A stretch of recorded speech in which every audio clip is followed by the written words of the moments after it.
Vermont. Thank you very much, Mr. President. Let me begin by saying I think a debate over Obamacare, a debate over health care is good for the nation, because I think, as many Americans understand, the United States today is the only country in the industrialized world that does not guarantee health care as a right to all of our people.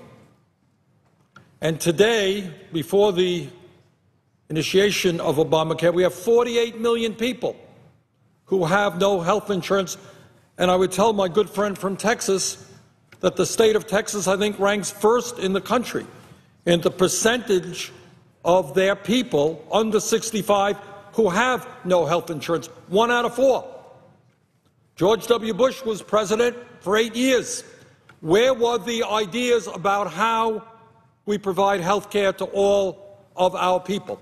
And it's not just 48 million people today who have no health insurance. There are many more who have huge deductibles, which prevent them from going to the doctor. They have high co-payments. And at the end of the day, Mr. President, in this dysfunctional health care system that we have, we are spending almost twice as much per capita on health care as do the people of any other nation, many of which have better health care outcomes than we do in terms of life expectancy, infant mortality, and the treatment of a number of diseases. In my view, Obamacare is a step forward, but we have got to make significant improvements. And that's a good discussion and debate to have. But one thing is absolutely certain, is you do not hold the American people hostage by threatening to shut down the government, or for the first time in the history of our country, not paying our bills and bringing this country and perhaps the entire world into a major financial crisis. That is what you don't do. Obamacare was passed with 60 votes in the Senate. It was passed in the House. It was signed by the President. Obamacare was challenged in the Supreme Court. Supreme Court ruled it constitutional. There was an election a year ago on this very issue, one of the major issues in the campaign. And the Republican candidate said, let's defund Obamacare. He lost the election. Republicans lost seats in the Senate. They lost seats in the House.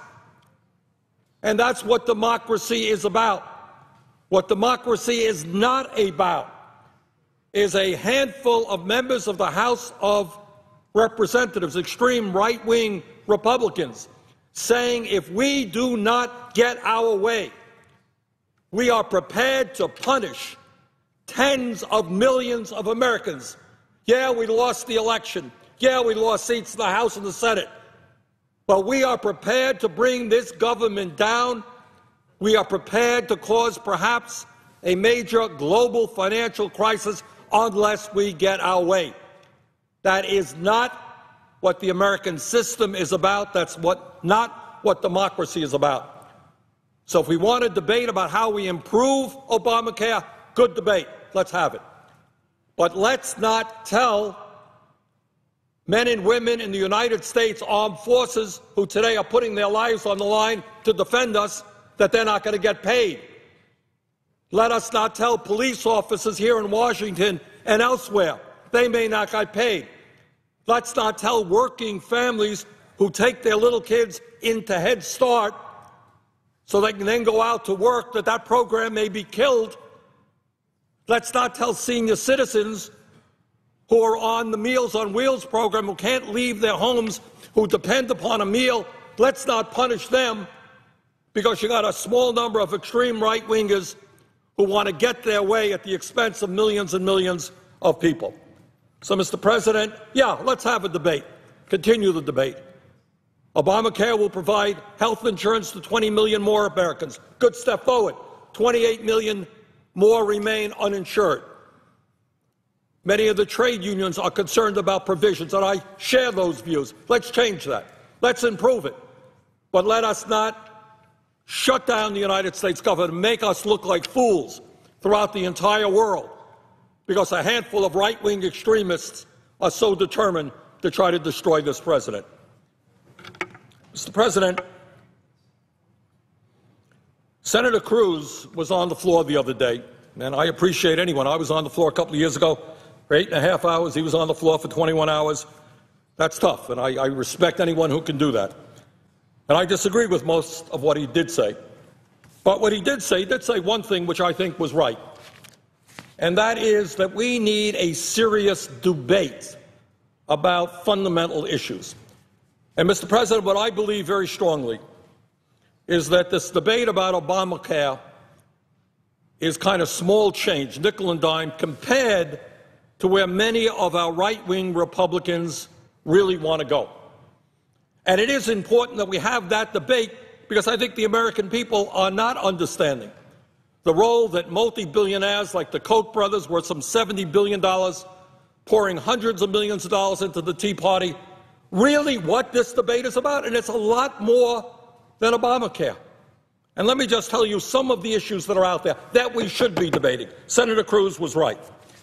The Texas Republican Party platform calls for an immediate and orderly transition away from Social Security. In other words, they want to kill Social Security. That's a good debate. Let's have it. How many of the American people think that we should end Social Security and go back to the days of the 1920s when the elderly people were the poorest people in America? That is what right-wing Republicans want to do. Let us have that debate. Republicans in Texas, and again, their view represents a whole lot of folks here in the Senate and in the House. They want to privatize veterans' health care. I'm the chairman of the Veterans Committee, and I will tell you very strongly that the veterans of America want to improve and expand the VA health care system, not privatize it. Let's have that debate. Mr. President, the Republican Party in Texas, and again, reflecting the views of, I believe, a strong majority of Republicans here in Washington, they believe, and I quote from the Texas platform, "We believe the minimum wage should be repealed," end of quote. Minimum wage today is $7.25 an hour. You got millions and millions of workers who are trying to get by on $8 an hour, $9 an hour. I think the minimum wage should be significantly expanded, raised. Republicans, many Republicans say, let's abolish the minimum wage. Do you know what that means? It means in Maine, in high unemployment areas, in Detroit, in high unemployment areas, in Vermont, in high unemployment areas, what the employer will say, look, there ain't no jobs around here. You want to work? Here's $3 an hour. But we got the government out of your lives. There's no longer a minimum wage. They consider that freedom. I consider that wage slavery. Let's have the debate about whether we should abolish the minimum wage, abolish Social Security. The Ryan budget, Republican budget in the House, a couple of years ago wanted to end Medicare as we know it, create a voucher system. Here's a check, $8,000. You got cancer, good luck. Here's your $8,000 check. Go to the doctor, go to the hospital. You'll get good care for about 2 days, and then we don't know what happens to you. But we're going to end Medicare as we know it. We're going to make devastating cuts in Medicaid. We're going to give more tax breaks to the rich at a time when the rich are doing phenomenally well and the middle class is collapsing. Let's have that debate. That is a good debate to have. The other thing, Mr. President, it's very interesting. There was a CBS New York Times poll that came out the other day, absolutely consistent with every other poll that I have seen. And what these polls do is they say to the American people, what do you think are the most important issues facing America? What should Congress be focusing on? You know what? They're not talking about health care. They're not talking about Obamacare. They're not talking about taxes. What the American people are saying is we need jobs. Real unemployment today is close to 14%. Youth unemployment is higher. We need to create millions of jobs. Where is the debate? We bring forward ideas about rebuilding our crumbling infrastructure, creating jobs, moving to a more energy-efficient society, creating jobs. Where are their ideas on jobs? They don't have any. All they could say is, let's give more tax breaks to billionaires. 1 out of 4 corporations doesn't pay any taxes. Let's give more tax breaks to the rich and the corporations. Trickle-down economics has not worked. Mr. President, what the American people also understand is that most of the new jobs that are being created are low-wage jobs. Often they're part-time jobs, a trend, by the way, that has been going on for many, many years, well before Obamacare. Major employers didn't need to figure out that if you hire people for 25, 28 hours a week, you don't have to provide them with benefits. Let's discuss about how we create decent wages in this country. The senator's yielded time has expired. Last point I would make. Maybe the most important discussion we should have is ending and overturning this disastrous Citizens United Supreme Court decisions, which give the billionaires in this country the ability to control what goes on here in the United States Congress, forcing members of the House and Senate to raise unbelievable sums of money.